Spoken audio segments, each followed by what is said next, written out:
Hey guys, welcome back to another episode of the Mad Swine Backyard Barbecue, where we're taking these carrots, wrapping them in bacon, throwing them out there on the Weber Kettle, and then we're going to glaze them with this stuff right here, Mango Habanero.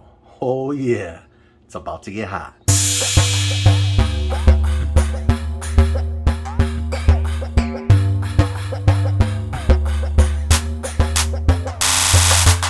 There you have it, carrots wrapped in bacon.